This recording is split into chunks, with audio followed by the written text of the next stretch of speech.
With regards to preparation, if we go back to that Pan Am final in 2015, you said in the first race you fell. Yeah. And in the second race, you had probably one of your best performances ever. Did anything change in the preparation leading up to both races?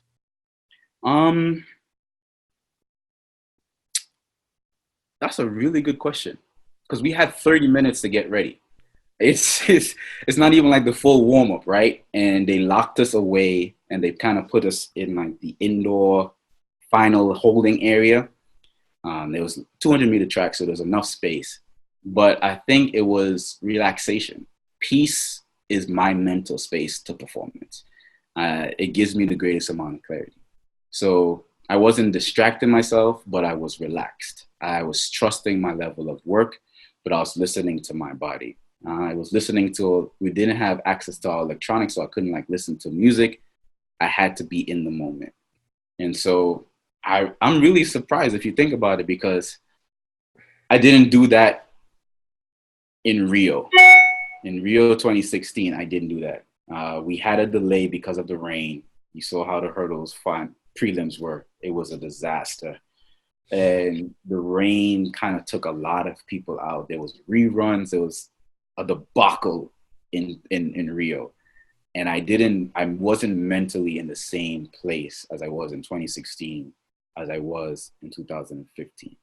And if I can continue to, again, these highs and lows allows you the opportunity to learn. And now I have more of a precedent to replicate. So being calm, trusting the body of work, and just allowing that to flow through, I think that would allow me the best opportunity to, again, perform at a level that I know I'm capable of. Cool. So, thanks for bringing that up. I totally forgot about that. Well, part of what I'm doing here is also spark some thoughts in the people that I interviewed. Great. You're doing an excellent job at that. How do you overcome setbacks? You allow them to be opportunities to learn. I think that's also when you're young, you're very hard on yourself in that regard. You view everything as the last chance and the only opportunity.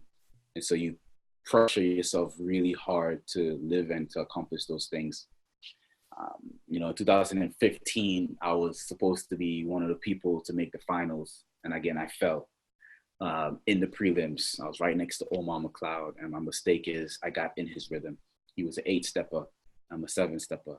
And so I made that mistake and I took the fall. Decided to get up, finish my race, because I owed it to myself, my nation, and my faith to, again, follow through on my personal principles. 16, the mental space wasn't where it needed to be. The pressure of the moment kind of took me out of where I needed to be. But in these situations, you actually get better.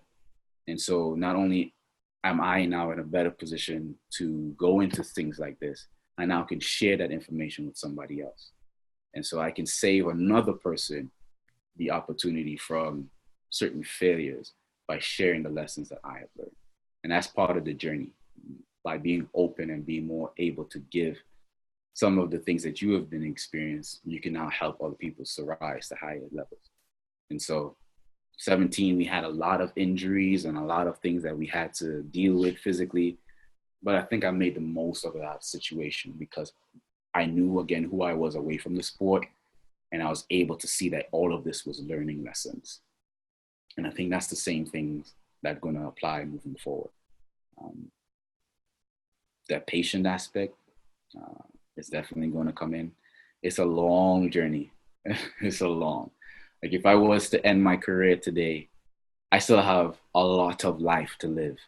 And so I can live with regret, or I can learn from those experiences and help other people live even better. If that's the perspective, then it changes how you step throughout every day.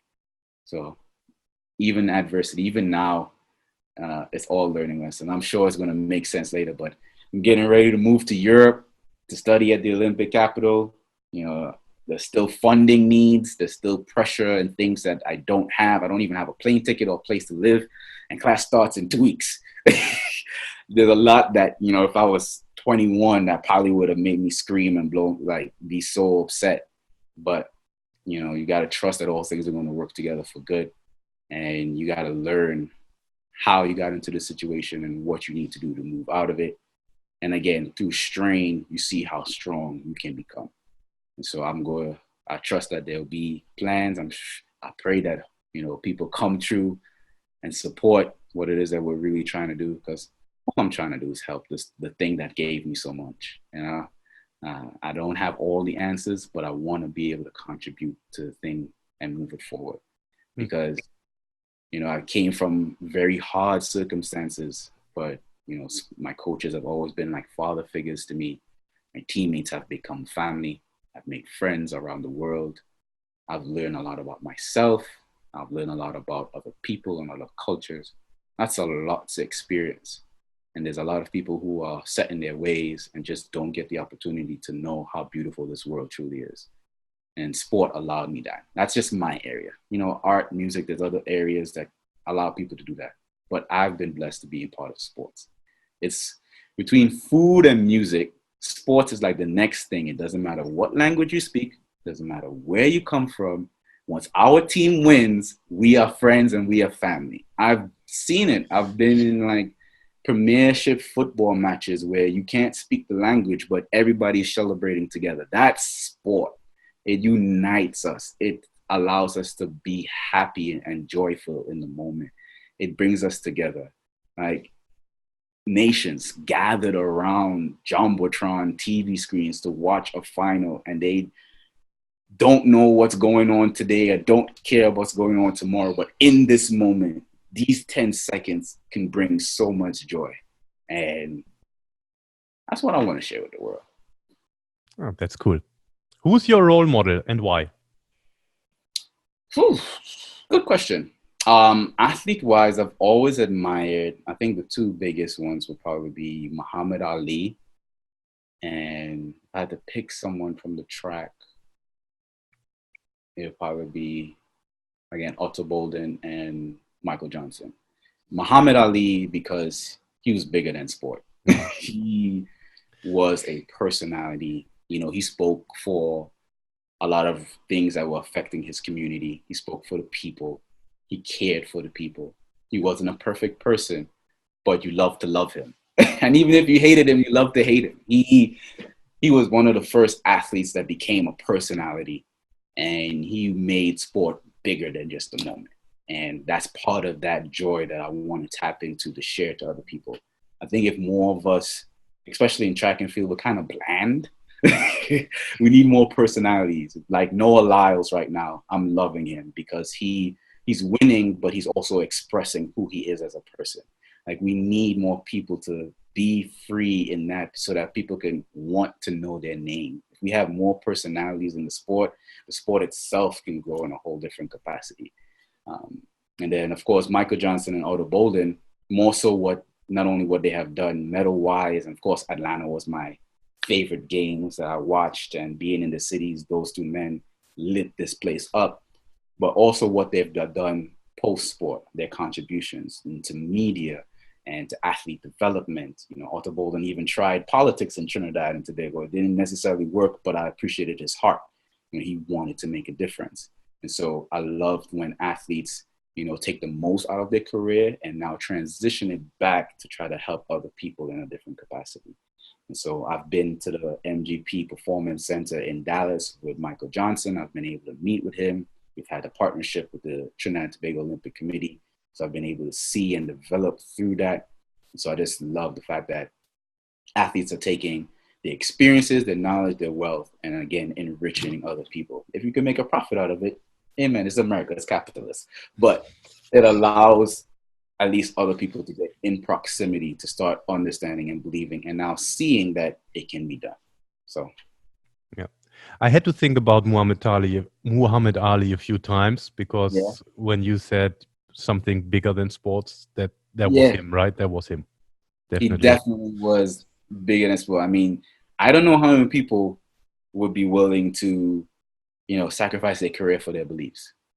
That's one of the hardest things. And I don't think too many athletes now, by all means, I I don't want to wish it on anybody, but especially when you're on the top, you know, and saying, no, this is what I believe in, whatever your convictions are. Like, you owe it to yourself and to your family and your belief structure to ride out. I don't know how many people would be in that type of position to do something humanitarian like that, especially for the cause. But it's inspiring to know that, one, it's a redemptive story because he did rise back up from it. So we know that it can be done. We know it can be possible. But like you said, all things are impossible until it's done. So he definitely lived the impossible. And so he gave a lot of people around the world too. He was global. Gave a lot of people something to believe in and hope in. In fact, I think he's my background image on my laptop. Yeah, the one where he's like looking over the guy he knocked over. He was just such a iconic athlete at the time, an iconic figure. And that belief he had in himself, man, he made you confident. Like, he believed in himself so much. It's like, yeah, I can do it too. And that's what you want. You want to create an impact and hopefully a legacy that can last longer than your time as an athlete or on this earth. Yeah, he definitely walked the walk. I mean, when he gave away that world championship title, they stripped it off for him standing up for his beliefs. I mean, that's just unbelievable. Yeah. He's also my role model. Yay. One of them. What's the best advice you received and who gave it to you? First thing that comes to my mind, that's always like to be my answer. Coach back when I was training at the University of Florida, strength and conditioning coach, says there's only two things that you can control: your attitude and your effort. That means a lot to me. So it doesn't matter what the circumstances is, doesn't matter how you feel, you can always control your attitude and your effort. You can't control where it is or what's going on, and that's life, right? You know, sometimes things are unfair. Life is unfair. I'm not trying to like minimize it, but you can always have an attitude that can change the atmosphere, and you can always have an effort that shows that you want it and you want to be there. So whether it's your homework or a workout, it doesn't matter what it is. Your attitude should always be focused on the bigger picture, and your effort should always be something that will make yourself proud. Like, I've cleaned toilets and bathrooms, but I promise you, it was the cleanest toilet that you've ever seen, because my attitude and my effort was, this is a representation of me, and is this what I want other people to see? And if I had a son or a daughter, what example do I want to give them? Is it situational or is it the principle? And I think the principle is always important. So you scrub them, you put them gloves on, and you get to work. So if I can clean a toilet with 100% attitude and effort, I can train with 100 attitude and effort, and I can lead an organization with the same thing. And so that's the goal. If you establish these principles in those dark moments, then they'll be able to shine in the light. How does a typical training day look like? I do like to train in the morning. I just love it. It's quiet. The world is beautiful early in the morning. It's like a totally different place. What is early morning? Some mornings are as early as 5 a.m. So that'll probably have like a 4 a.m. wake up call. I like to, on some days, especially during the winter, fall training, I have this little saying where I have to beat the sun. And so I rise before the sun and I rest after him, just so I know I did enough work. So some sessions will start before the sun rises, and some sessions will end when I do double days, when the sun goes down. It's just a personal motivation. But early mornings will tend to be either, a weight program, strength and conditioning, general fitness. At this age, I have to train smarter. I'm not super old, but I'm more seasoned. I like to say I have a little bit more flavor on me than some of the younger athletes. I've been cooking a little bit longer, but it allows me to break up my body of work and allows me to be a lot more strategic with it. So I am more of a power athlete. I'm super technical with a lot of my movements. And so, acceleration, power principles, those things are in my program all throughout the year. I'm not one that goes slow to long to slow. I go more so short to long. Master 10 meters then master 20 meters, then master 30 meters, then master 40 meters, put the pieces of the puzzle together. And then while constantly addressing your weaknesses, your strength, and your conditioning. So I believe programming is like cooking. So there's no secret ingredient, right? Everything is made available. So there's grocery stores everywhere. But it's how you put those things together, what allows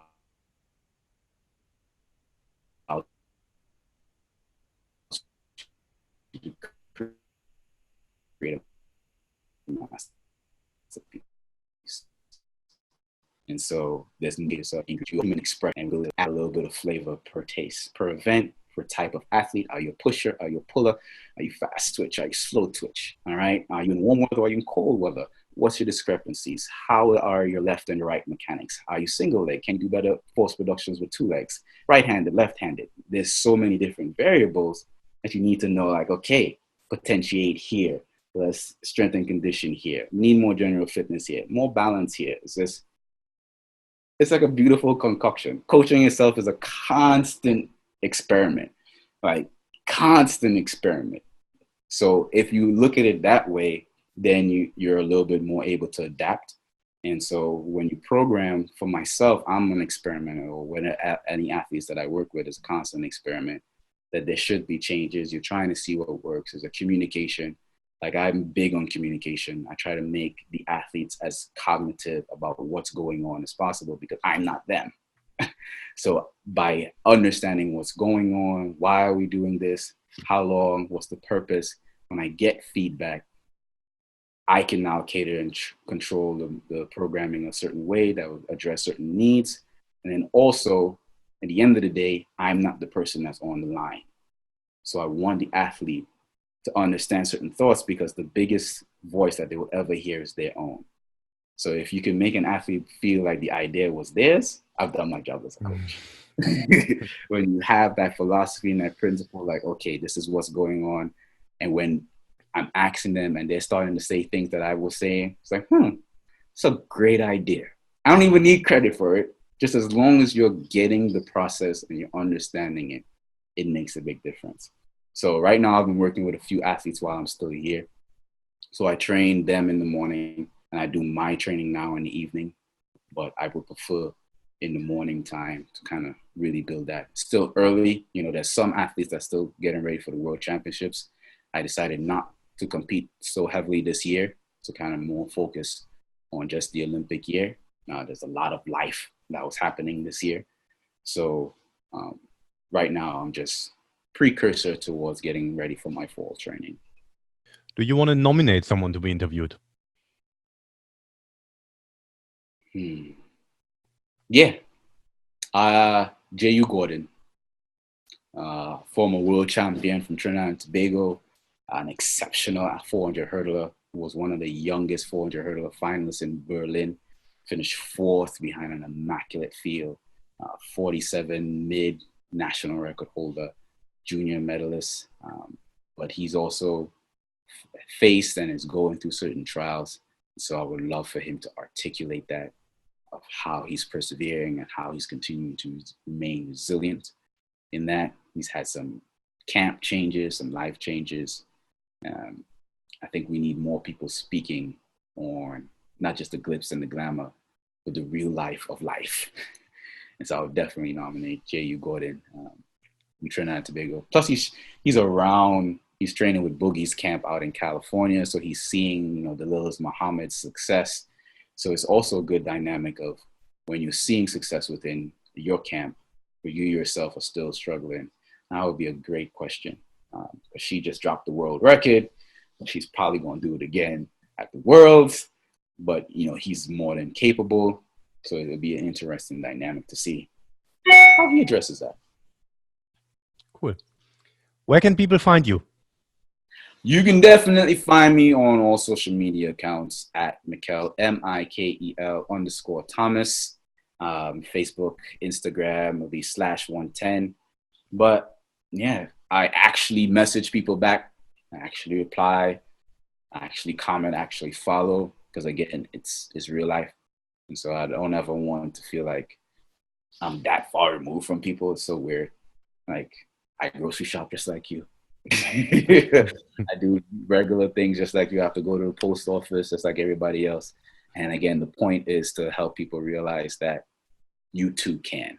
That whatever that blank is, that you too are capable of being that exceptional in your craft, in your calling, in your arena. Again, if the world was to attack bits by bits with just, again, controlling the attitude and the effort with certain things, I think we were a totally different place. Michael, thanks a lot for your time. Cheers. That was awesome.